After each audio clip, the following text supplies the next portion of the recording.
In today's video, I will discuss something about the international economics, the definition of international economics, and I will also talk about something about the mercantilist view of international trade. So, you know that the international economics has become an important branch of economic science, and in many universities, international economics has become an integral part of the both UG and PG syllabus. And you know that international economics uh, is a branch of economic science that has been developed taking into account the needs of an open economy regime. You know that when an economy is a very closed one, that means when an economy does not have connections with the other world, then there is no need of any type of international trade. And therefore, the question of international economics doesn't arise when all economies are closed. But today we know that in our present world, it is very difficult for an economy to remain completely independent of the other world. So, for many things, we depend on other countries. And because of this reason, the study of international economics has become very important. You cannot continue to live in the world, or a country cannot continue to exist in the world without the import and export of goods and services. At the same time, it is very hard for a country to sustain itself without borrowing money from the other world. So, therefore, countries have become interdependent. And because of this interdependence nature of the existing nations in the world, the study of international economics is very indispensable. International economics deals with economic and financial interdependence among nations.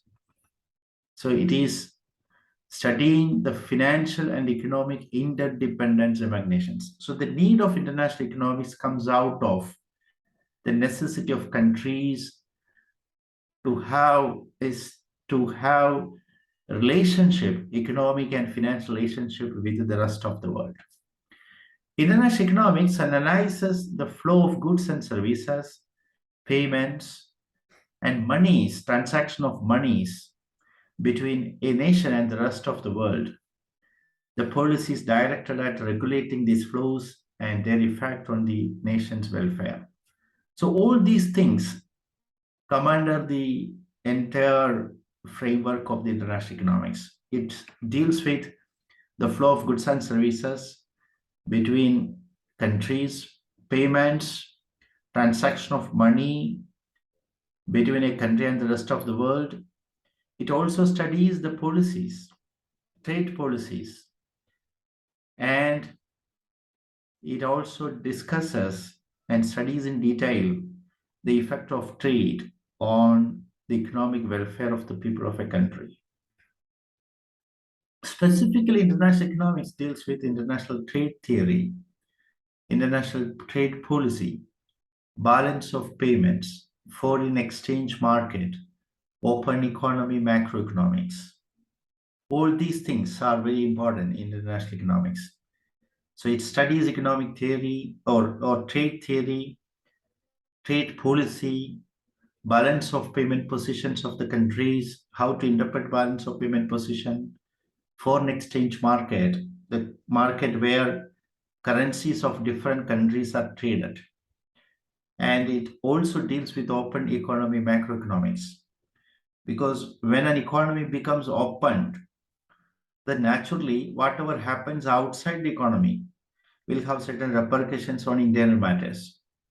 If you are a closed economy, then you can frame policies independent of the effects of the policies of other governments. But once you become an open economy, then your internal macroeconomic policies will have to be framed in accordance with the spillover effects or impacts of the policies being taken by the governments in other countries. So open economy macroeconomics can be understood very easily or very comprehensively. It can be understood with the help of the tools in international economics. International trade theory analyzes the basis of the and the gain from trade. So how do nations gain from trade? So this question is also raised by the international economics. International trade theory examines the reasons for and effects of trade restrictions. So why do countries put trade restrictions? What are the effects of trade restrictions? When you impose tax on export, when you impose tax on import, what repercussions, what reflections, what impacts it will produce on the country? So it studies the reasons for restrictions and the effects of trade restrictions. The balance of payments of you know that the balance of payment measures a nation's total receipts from and the total payments to the rest of the world. While foreign exchange markets are the institutional framework for the exchange of one national currency for the others. In short, balance of payment deals with these two things. International economics deals with these two things: balance of payment and the foreign exchange market. Finally, open economy macroeconomy deals with mechanisms of adjustment in balance of payment disequilibrium. So when there is a deficit or surplus in balance of payment, how the nation will adjust that and what are the important impacts that such adjustments may produce on the internal economic affairs and the policy framework of the country. So all these things are discussed in international economics. International economics has enjoyed a long, continuous, and rich development over the past 2 centuries, with contributions from some of the world's most distinguished economists, from Adam Smith to David Ricardo, John Stuart Mill, Alfred Marshall, John Maynard Keynes, Paul Samuelson. All these economists have contributed to the rich content of international economics, or these are the writers who have shaped international economics into the form as we see it today. So, international economics has enjoyed a long, continuous, and rich development over the past 2 centuries, thanks to the contributions of the writers, starting from Adam Smith to Paul Samuelson to Kripman, and to many of the contemporary economists have also contributed to the sign to the branch of international economics. Now we will discuss mercantilist view on trade. Remember that this is the first view on trade. Later on, we have seen other views, or we will see other views. Views of Adam Smith, views of David Ricardo, factor endowment analysis, Kripman analysis. All these things we will see. But the first important view on international trade was put forward by the mercantilist. Who are the mercantilists? And how did the mercantilists contribute to the international trade? What were the ideologies of the mercantilist? These things we will discuss in the next slides. So, how do you define mercantilism? Simply speaking, mercantilism is a sum total of the economic thought that existed in the world during the period between 1500 to 1750. So, mercantilism is that. Mercantilism is not the contribution of a single economist. It is not the contribution of a book, in the sense that it is not something which actually came out in a book, in a single book. For example, Adam Smith's concept of wealth of nations, his entire theories revolving around the wealth of nations, came out in a book written by Adam Smith. You can hardly see mercantilism in a particular book authored by a particular writer. That's why we say that mercantilism is a collection of economic thought, collection of economic ideas that came into existence in Europe during the period from 1500 to 1750. It is often referred to as the political economy of the state building. So it was about the state building. How could a nation be built, a state be built. That was the entire idea put forward with the mercantilist. Central to mercantilist thinking was the view that national wealth was reflected in a country's holdings of precious metals. This is very important. Precious metal, holding of precious metal, that's very important, and that matters a lot according to these writers. So, what is very important for a country is to have wealth. So, therefore, a country can go on means amassing more and more wealth if it continues to engage in a particular type of international trade. So mercantilism is often referred to as the political economy of the state building. Central to mercantilist thinking was the view that national wealth was reflected in a country's holdings of precious metals.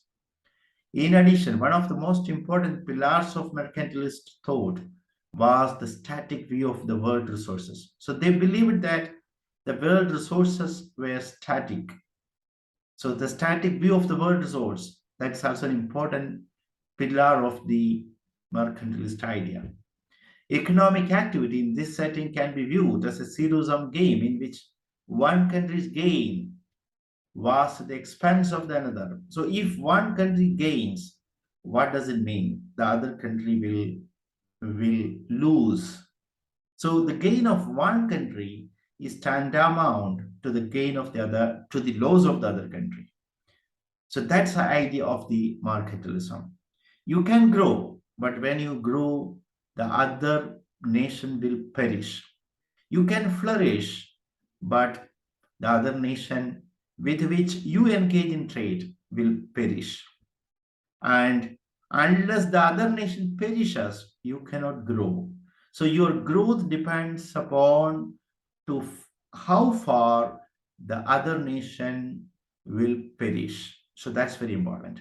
So therefore, mercantilist idea does not stand for the welfare of all the countries in the world. Mercantilist idea actually stands for nation building. It actually talks about how a country can grow. It doesn't talk about how the entire nations, how the world can grow. So that's not the subject matter of the mercantilism. Mercantilism actually speaks about the methods by which a particular country can grow, can continue to exist, can amass wealth, can flourish at the expense of its trade partner or at the expense of the other country. Mercantilists saw the economic system as consisting three components. So they are of the view that an economic system has three components. One is manufacturing sector. Second, rural sector. Rural sector simply domestic hinterland inside the sector, and the foreign colonies, that the foreign hinterland. So an economic system consists of three sectors: manufacturing sector, rural sector, and foreign colonies. They viewed the merchant class as a group most critical to the successful functioning of the economic system, and labor as the most critical among the basic factors of production. So they gave an important place for the labor. Labor was considered as the most critical among the basic factors of production. During the 17th and 18th centuries, a group of men, who were these group of men? They were merchants, they were bankers, they were government officials, and they included even philosophers. So a group of men in 17th and 18th century, consisting of merchants, bankers, government officials, and even philosophers, wrote essays and pamphlets on international trade that advocated an economic philosophy known as mercantilism. So in 17th and 18th century, a group of men wrote essays on international trade that advocated an economic policy philosophy known as mercantilism. Briefly, the Mercantilists maintained that the way for a nation to become rich and powerful was to export more than it imported. This is very important. Mercantilists Mercantilists suggest that a country should export more and import less. The resulting export surplus. So when it exports more and import less, there will be export surplus. And the resulting export surplus would then be settled by an inflow of bullion. Bullion means precious metals, primary gold, silver. So therefore, when you have an export surplus, you will be getting precious metals from outside, gold and silver from outside. The more gold and silver a nation had, what did it mean? The more gold and silver a nation had, it meant the richer and more powerful it was. Thus, the government had to do all its power to stimulate their nation's exports and discourage or restrict imports. So, this was the ideology. This was the ideology of the mercantilist. The government should try to stimulate export, and government should try to discourage, restrict import. So the ideology is that the government should try to export more and import less. Only under that condition, the country stands to gain a lot of from other countries in the form of the gold and silver. However, since all nations could not simultaneously have an export surplus, and the amount of gold and silver was fixed at a particular point in time, one nation could gain only at the expense of the other nations. So it's clear that all nations cannot have export surplus. And therefore, it is very clear that when one nation gains, it will be at the expense of the other nations. Why is it so? Because the amount of gold and silver available in the world remained fixed at a particular point in time. Therefore, when one nation could gain more gold, it does mean that some others had to give up their gold. That means one nation could gain only at the expense of the other nation. The mercantilists thus preached economic nationalism, believing they did they did that in the interest, in the national interest. They did that national interest, or they did that in the interest of the nation. So mercantilists preached economic nationalism. Note that the mercantilists measured the wealth of nation by the stock of precious metals it possessed. Today we measure the wealth of a country on the basis of asset, different kind of assets it has. But in those times, when the mercantilist ideology was popular, nations measured their wealth by the stock of precious metals it possessed. In contrast, today we measure the wealth of nation by its stock of human, man-made natural resources. The greater the stock of usable resources, the greater is the flow of goods and services to satisfy human wants and the higher standard of living in the nations. It does mean that if you have more gold and silver, it does mean that there will be more flow of goods and services to satisfy your human wants. And if it goes like that, then you can say that the higher the standard of living in the nation, the higher or the higher the nation gets more gold and silver from other countries, the higher the standard of living in the nation. At a more sophisticated level of analysis, there are more rational reasons for the mercantilist desire for the accumulation of precious metals. So the chief question is this: why did mercantilists stand for acquiring more special kind of metals, gold and silver? This can be understood if it is remembered that the mercantilists were writing primarily for rulers and to enhance national power. Because mercantilists had no any other means obligations. They were put under the control of the rulers of that time. So therefore they wrote for the rulers. They wrote for the rulers. They wrote things to enhance the national power of the country. So therefore, it's very important. This is an important point we need to keep in our mind that the mercantilist preached these things to the nations of that time because they were writing for the rulers of that time.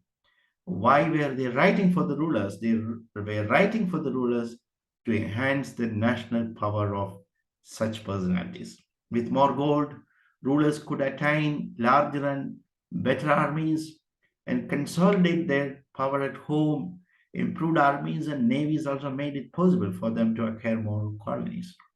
In addition, more gold meant more money in circulation and greater business activity. So, if it means that you have more gold, then what does it mean? You can ride, you can ride, you can also conquer the world with that deposits of gold and silver. You can conquer the world. So with more gold, rulers could maintain larger and better armies and consolidate their power at home. Improved armies and navies also made it possible for them to acquire more colonies. In addition, more gold meant more money. Furthermore, by encouraging exports and restricting imports, the government would stimulate national output and employment. It's a very important point. If you try to export more, import less, then it will create more and more employment opportunities in your area. Or by encouraging exports and restricting imports, the government would stimulate national output and employment. In any event, mercantilists advocated strict government control of all economic activity and preached economic nationalism because they believed that a nation could gain in trade only at the expense of the other nations. This is very important. The mercantilists advocated strict government control of all economic activity. They preached economic nationalism. They didn't stand for global trade. They stood for the growth of one country, and they they claimed that one country could grow only at the expense of the other country. That means that means mercantilists were dictating the idea of strict government control of all economic activities of that time, and they were preaching the world the necessity of accepting economic nationalism for the progress of a country. And they were of the view that one nation could gain in foreign trade only at the expense of the other nations. So these are the very important points you need to keep in mind when a question on mercantilism is asked. You have defined mercantilism as an ideology, as a collection of economic thought that came out during the period between 1500 and 1750 in Europe. So mercantilism is often referred to as a political economy state building. So we have discussed 2 points in today's class. One, we gave a good, beautiful definition to international economics. Then we we actually studied the importance of mercantilism. How did mercantilism grow in the world, contributing much to the international trade? And with this, we end this discussion here.